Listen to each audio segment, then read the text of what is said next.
Comunicadores MX presenta el manejo ágil y versátil de la información matutina con Eduardo Alonso. Comunicadores MX presenta el manejo ágil y versátil de la información matutina con Eduardo Alonso. Comunicadores MX presenta el manejo ágil y versátil de la información matutina con Eduardo Alonso. Muy buenos días, 8 de la mañana con 2 minutos en este 31 de octubre de 2019, el último día de este mes. Y ya entraremos noviembre, se vienen las festividades en relación a el Día de los Santos Difuntos, por supuesto, el Día de los Muertos, coloquialmente le indican pues una gran celebración, recuerdo, reflexión al interior de los hogares mexiquenses, de los hogares mexicanos, porque sin lugar a dudas este es un momento, los días que vienen, los primeros días de noviembre, por supuesto, en estar recordando a todos aquellos que han pasado por esta maravillosa que se llama vida, por este maravilloso escenario que se llama vida, y que pues así es la naturaleza. Afortunadamente la esperanza de vida de los mexiquenses, de los mexicanos, cada vez va en aumento. Y pues es extraordinaria la vida, simple y sencillamente es extraordinaria. Y todos aquellos que ya no están con nosotros, pues los que sí estamos, los recordamos de manera muy, muy alegre, muy reflexiva, muy analítica. Cada hogar mexiquense, cada hogar mexicano seguramente hace su propia reflexión al interior y por supuesto hace un balance a propósito de los días que se avecinan, donde pues, prácticamente una buena cantidad de panteones son colmados. Hay una afluencia importante de mexiquenses y también las autoridades pues hacen lo suyo, porque de las últimas décadas, yo calculo en la última década, algunos ayuntamientos han organizado pues una especie de visitas nocturnas y donde de cierta manera ahí se afianzan las tradiciones y se recuerda a los seres queridos y también de paso pues se cuenta una que otra leyenda que ronda al interior de los panteones municipales de nuestras ciudades mexiquenses. 8 de la mañana con 5 minutos, bueno, hecho el comentario, vámonos con nuestra compañera Veneranda Mendoza, que siempre nos tiene información muy interesante, y le adelanto que vamos a estar platicando, no dejamos el tema educativo en este espacio, y vamos a estar platicando con uno, digo yo, de los especialistas que le saben al tema educativo, al derecho y al revés de manera profunda, que ha estado presentando varias iniciativas, que ha dedicado toda su vida a todo lo que tiene que ver con pues la mejora en la calidad educativa, sobre todo y específicamente de la mexiquense.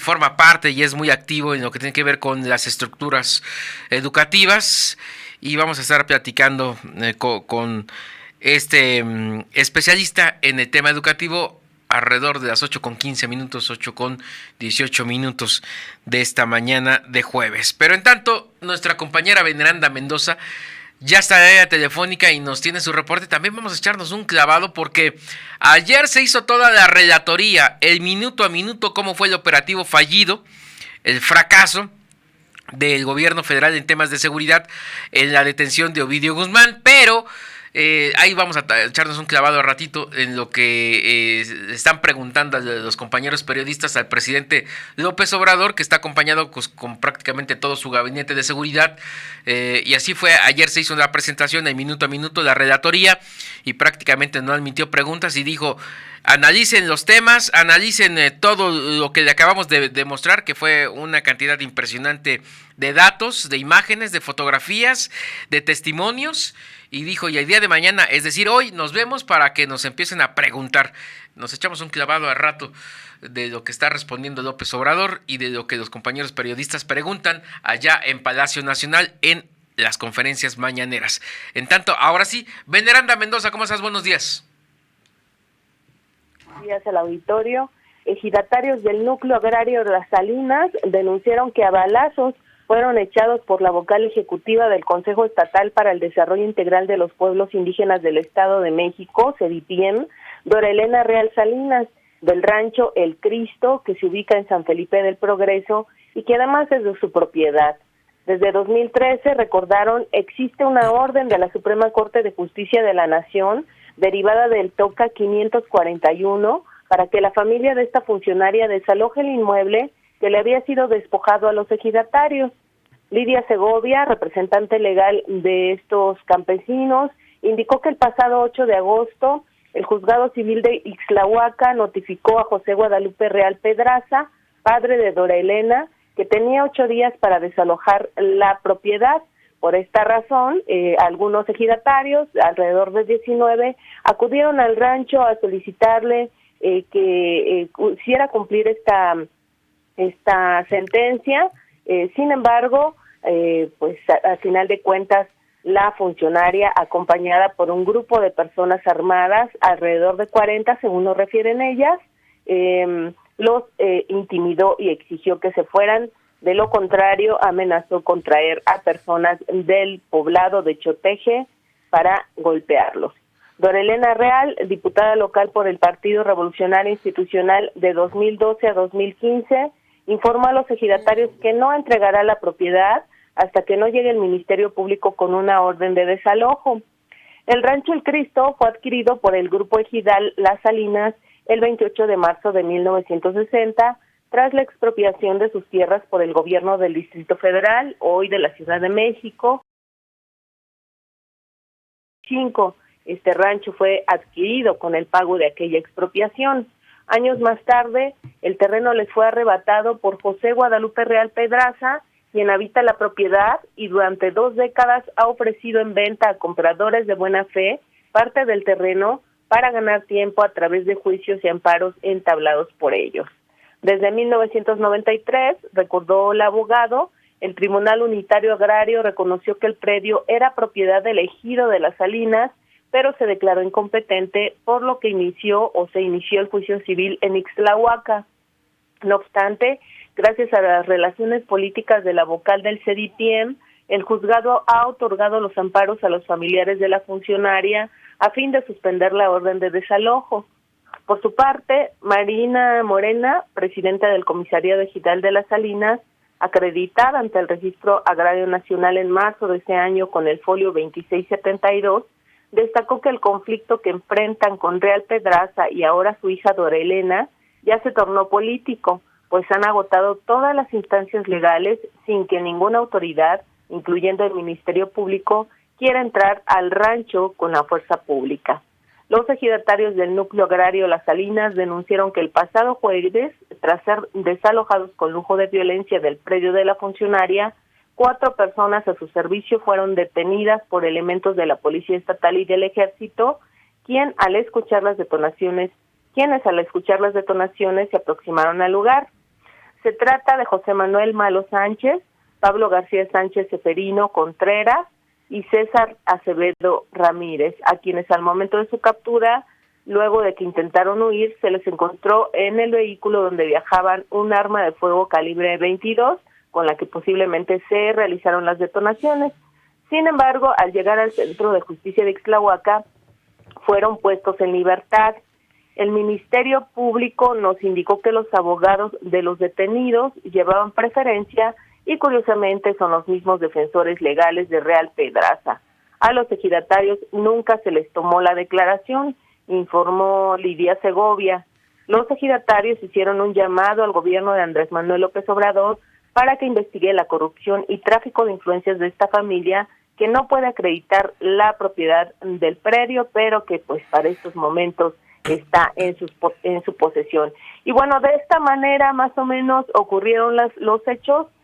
Hace una semana en el ejido El Cristo, en el momento en que los ejidatarios, muchos mayores de edad, puesto que este predio se compró ya hace varias décadas, y que no han podido recuperar el predio, simple y sencillamente porque los jueces no lo han permitido, aún con fallos de la Suprema Corte de Justicia de la Nación. Veamos a manera de resumen cómo ocurrieron los hechos al momento en que los ejidatarios pues simplemente fueron echados por la vocal ejecutiva del CEDIPIEM.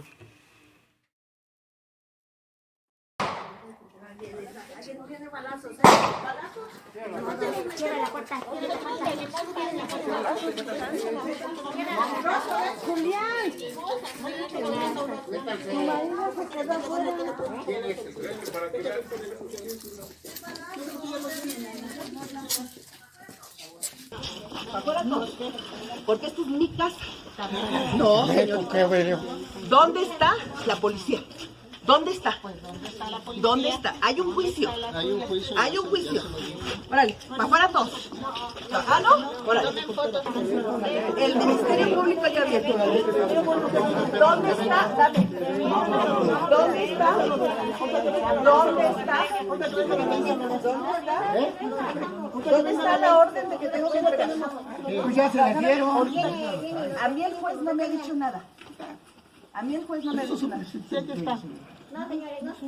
No, Ok, no se preocupe. No, señor. Ya que tenemos. Ok. No hay nada de problema. Estamos hablando bien y la señora viene con todo y balazos y el señor nos está amenazando, pues ¿cómo? Intimidaron con balazos. Ustedes ya nos intimidaron con balazos.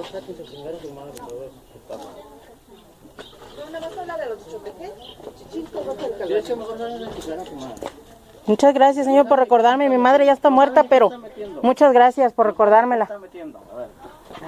¿Y yo a dónde vivimos?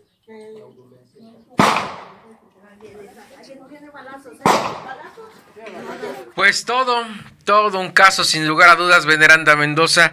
Y yo me atrevo a decir que como este tipo de situaciones, pues hay una cantidad impresionante de procesos jurídicos donde se disputan propiedad y donde desafortunadamente los impartidores de justicia simple y sencillamente alargan los procesos y no hay una definición jurídica obviamente que respalde tanto a una parte como a la otra parte y eso pues genera impunidad, veneranda.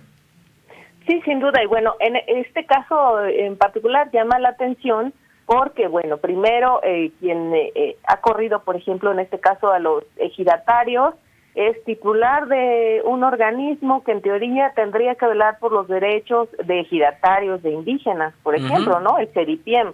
Uno, y la segunda, cuando fueron despojados de esta propiedad, pues uno de sus papás, si mal no recuerdo su mamá, era alcaldesa de San Felipe del Progreso, y su papá funcionario del gobierno federal, es decir, pues aparentemente habrían utilizado sus encomiendas para concretar este despojo. Y lo otro, bueno, si independientemente de que tuviera ella la razón y que efectivamente la propiedad es de su familia, pues tampoco son maneras para correr a estos ejidatarios. Bueno, y lo refieres bien, como este caso hay tristemente muchos. Sí, y pues, prácticamente el proceder de la clase política mexiquense, ¿no?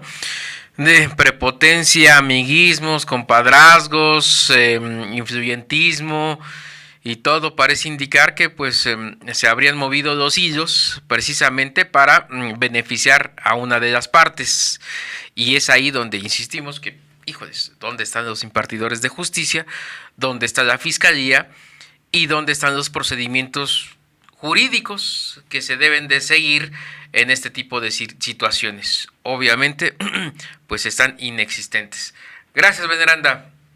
Pendientes, buen día. Pendientes, escenas lamentables, por supuesto, que estas pues trascienden quizás por las personas que están involucradas, pero tantos y tantos casos, tantos y tantos abusos de este tipo de situaciones donde están en disputa predios, inmuebles y que pues permanecen en el anonimato, no trascienden a la sociedad y no nos enteramos, pero hay una buena cantidad, pero una muy buena cantidad de situaciones irregulares en este tipo de procesos jurídicos. 8:17.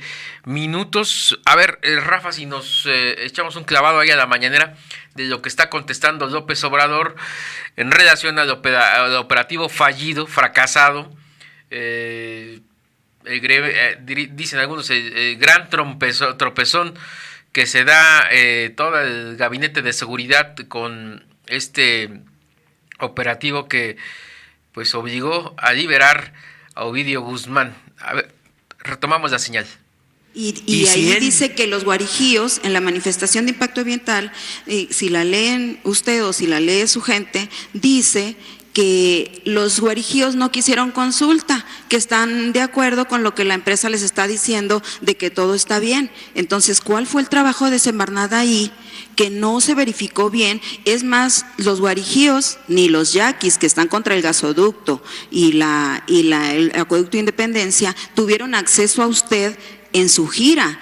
Le hicieron un escenario que afina a la presa, todo el mundo aplaudiendo ahí, pero usted no se les permitió el acceso ni a los guarijíos inconformes ni a los yaquis inconformes. No, todo parece indicar que ya le están haciendo un planteamiento en relación a los gasoductos, estos que vienen desde la zona norte de nuestro país, específicamente de Estados Unidos, y que estarían conectando vía subsuelo, ahora sí que trasladando gas hacia la zona sur de nuestro país. Y en este, ya no era tema de temas de seguridad con el operativo, sino ya ahí estaban preguntando sobre el tema de los gasoductos y las consultas que en teoría se habrían hecho para dar el aval a la operación de los mismos. 8:19, está en la línea telefónica el maestro, le adelantaba yo que íbamos a tocar el tema educativo, y es a través del maestro Luis Zamora Calzada. Usted lo sabe, es dirigente del SUMAEN, pues prácticamente decía yo, maestro, que toda su vida dedicada al sector educativo,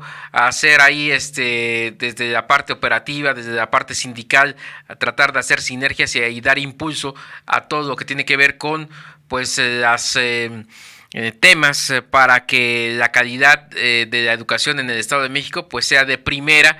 Estamos haciendo la revisión con la reforma educativa y le decía yo al maestro Luis Zamora Calzada que estaría de manera excelente periódicamente en este espacio, por supuesto, si así lo considera y lo permite la agenda del maestro Luis Zamora, hacer una revisión de cómo se está implementando la reforma educativa específicamente en el Estado de México, ¿no? Que es donde quizás nos compete, y voy más allá. Si se pudiera hacer una diserción, si se me permite la palabra, de cómo está permeando al interior de los municipios, por supuesto, la reforma educativa, y al interior de los mismos centros educativos, preescolar, primaria y secundaria, la educación básica, para ver si sí se está cumpliendo lo que marca la ley y lo que dice la teoría de la reforma educativa y se está llevando a la práctica. Maestro, gracias por tomar la llamada. Muy buenos días. Don Eduardo, muy buenos días, a tus órdenes. Pues nada, yo decía que ¿qué análisis tiene de la reforma educativa? ¿Sí se está llevando a la teoría a la práctica? ¿Cuál es su balance? Mira, bueno, como es de conocimiento público, en el mes de julio, a mitades de julio, 18, 19, se emitieron 3 leyes secundarias. La Ley General de Educación de 2019, la Ley General para la carrera de las maestras y los maestros, y la Ley General para la mejora continua de la educación, que esta es reglamentaria de la fracción 9 de la Constitución, del artículo 3 de la Constitución Política de los Estados Unidos Mexicanos, mi querido Eduardo. Y aquí, dentro de estas leyes, se dio un plazo de 120 días para que salgan todos los reglamentos interiores que van a normar ya la aplicación de estas leyes. Pero quiero resaltar aquí varios puntos que es muy importante. En el caso de la Ley General de Educación, seguramente ya también el profesorado lo tiene que saber ya, de que se abrogó la Ley General de Educación que se publicó el 13 de julio de 1993, que era la que regía hasta el día 18 de julio de este mes.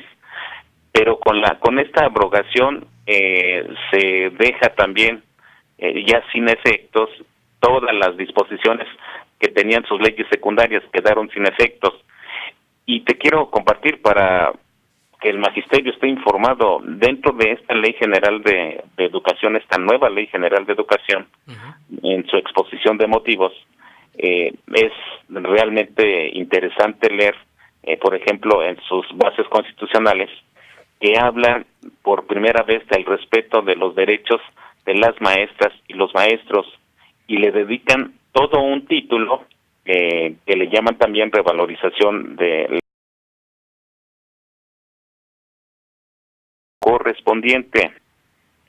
Pero esta parte de la nueva Ley General de Educación, pues habría que revisarla, habría que ver cómo se va a operar realmente dentro de los sistemas nacional, estatal e incluso municipal que se esté generando, en donde hay maestros brillantes, hay maestros que se entregan, pero lo importante es que conozcamos toda esta nueva legislación.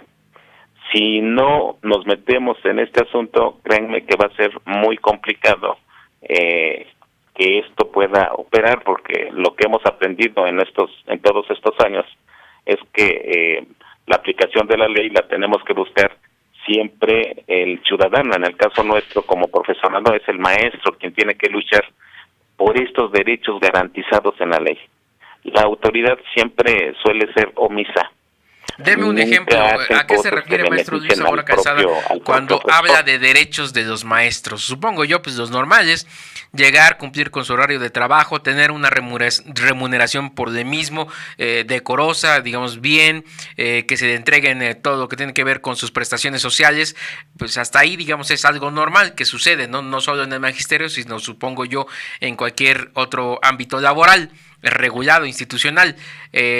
Pero fuera de eso, ¿la ley contempla algún otro tipo de derecho y por ende de obligación hacia el docente?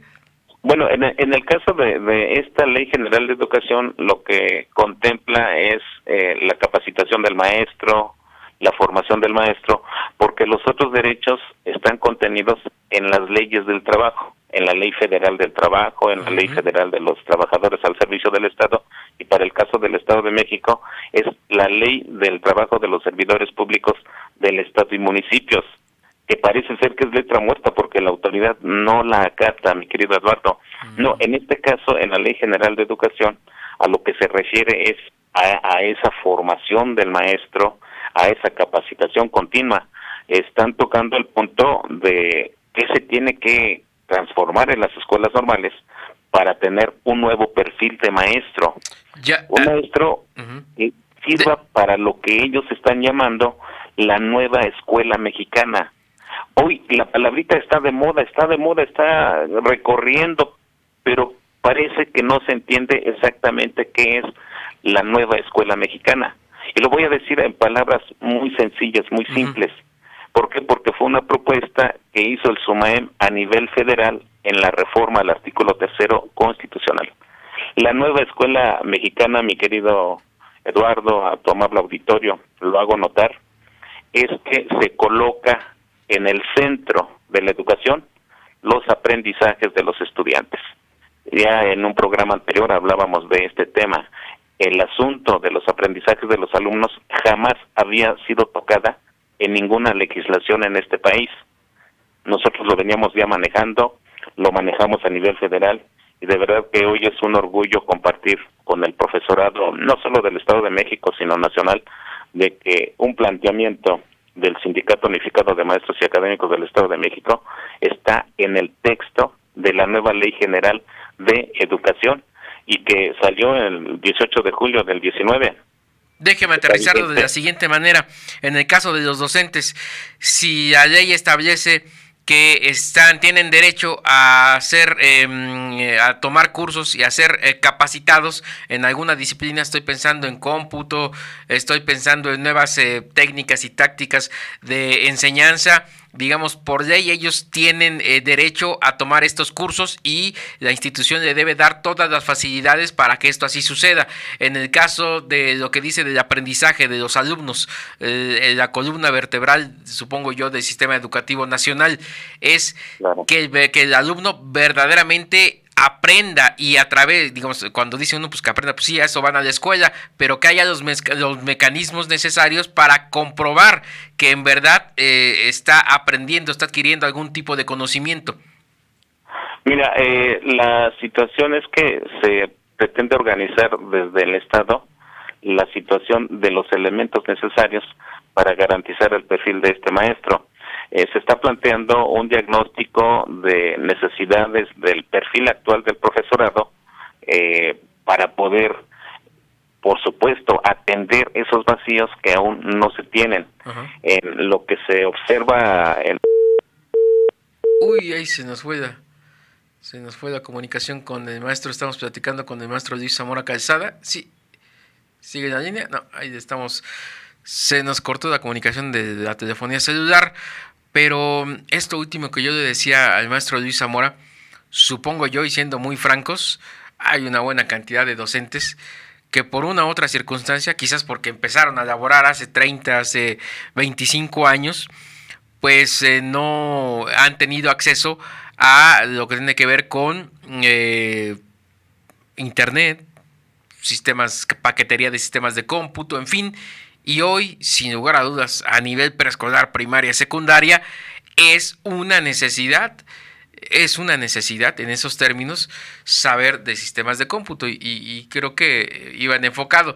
Le comentaba antes de que se cortara, maestro, aquí a los que nos hacen favor de seguir en esta plataforma digital, que siendo muy autocríticos, hay una buena cantidad de maestros que sí requieren una actualización en todo lo que tiene que ver con técnicas de enseñanza, y estoy pensando quizás en sistemas de cómputo. Sí, mi querido Eduardo, perdón, se cortó la comunicación. Parece que hay pájaros en el alambre, dicen en el argot. Sí, ¿verdad? Sí, mira, fíjate que en esta situación de diseño de la capacitación de maestros, se ve interesante porque hay un consejo técnico que va a estar monitoreando las necesidades más importantes que haya en las diferentes partes del país.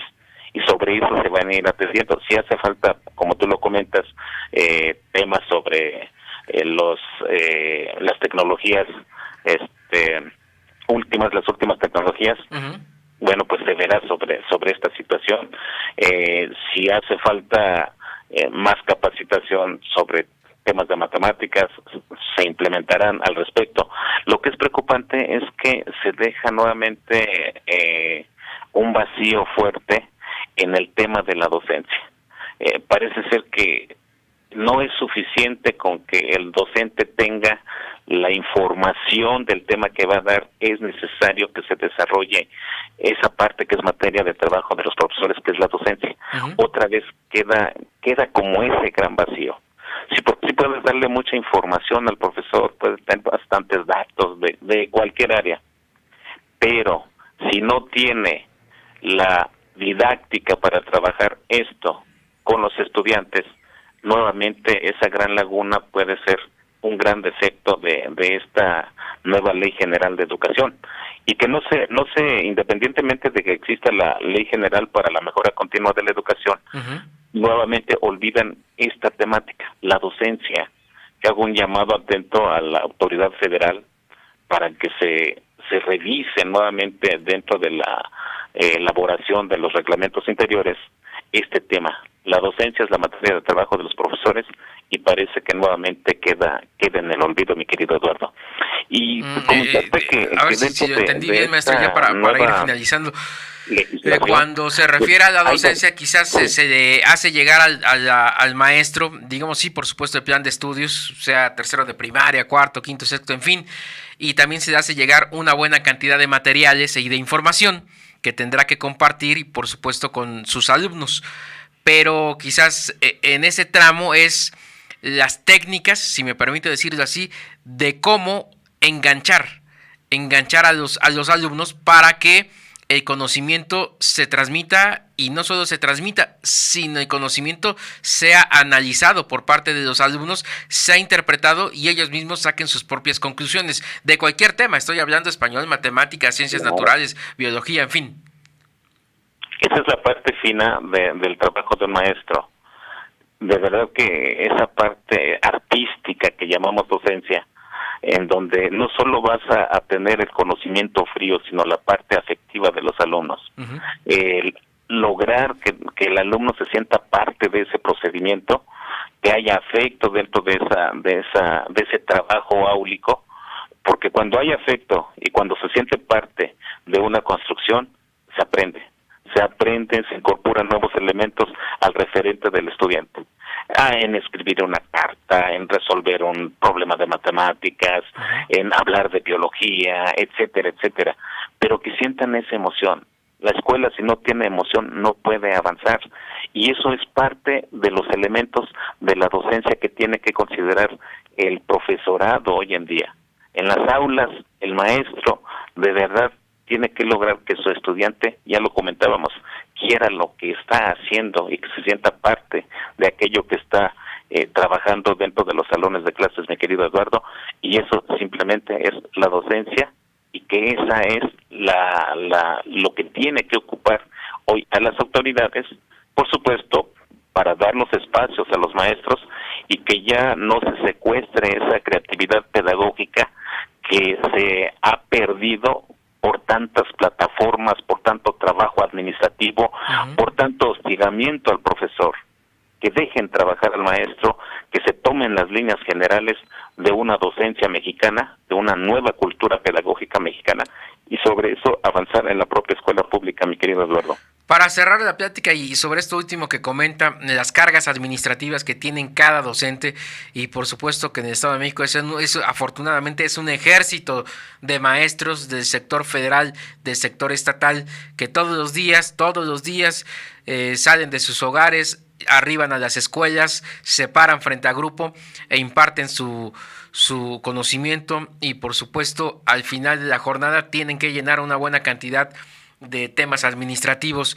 Maestro, y es pregunta y quizás hasta en una de esas hasta propuesta, ¿no estaría ideal que cada plantel educativo en el Estado de México tuviera una especie de jefe administrativo donde él fuera el encargado de estar llenando todos estos requisitos que en teoría hoy lo hacen, más bien hoy en la práctica, hoy lo hacen los maestros, y les arrebata tiempo clase, horas clase, y que hubiera una figura de ahí, un gran administrador que esté llevando y esté llenando todos estos tipos de formatos, maestro?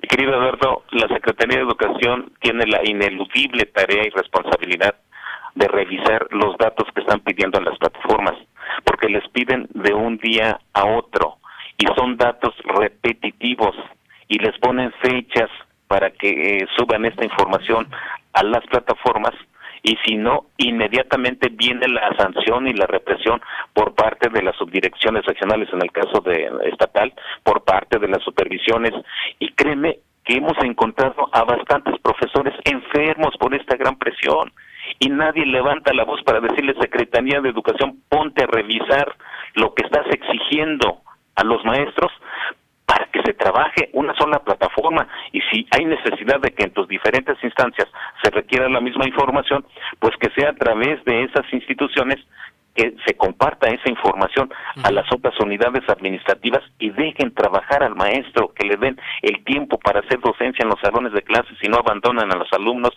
y no ocupen al maestro en las tardes estresándolos, haciendo 1000 cosas ante la computadora y olvidando incluso a su familia, mi querido Eduardo. Yo hago este llamado atento a la Secretaría de Educación para que pongan a trabajar a la gente en esta materia de administración, que nosotros le hemos llamado que es una verdadera irracionalidad burocrática la que están poniendo en práctica para terminar con el perfil del buen maestro en las escuelas públicas, mi querido Eduardo.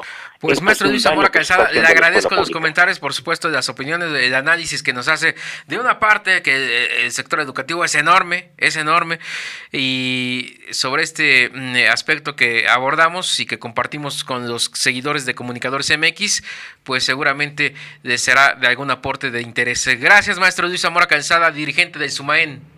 Mi querido Eduardo, muchas gracias. Invitamos a los maestros a que se afilien al SUMAEN. Como siempre lo hemos hecho, aquí los recibimos en términos de ley. Muchas gracias, don Eduardo. Saludos a todos. Excelente jueves. Buen día. 8 de la mañana con 37 minutos. Usted acaba de escuchar las reflexiones y el análisis del maestro Luis Zamora Calzada. Él es dirigente del SUMAEN, Sindicato Único de Maestros y Académicos del Estado de México, en sus siglas SUMAEN, y que ustedes lo saben, en el Estado de México hay 3 grandes sindicatos. Está el SEMSEN, está el CENTE, a nivel federal, SEMSEN a nivel estatal, y por supuesto está SUMAEN de carácter también estatal. Que tenga excelente jueves a la 1 de la tarde en este mismo estudio Luis Pantoja Ríos con su espacio de análisis, y quédese en la plataforma de comunicadores, y por supuesto a lo largo del día hay programación interesante de todo tipo y de gran variedad para usted. Que tenga excelente día.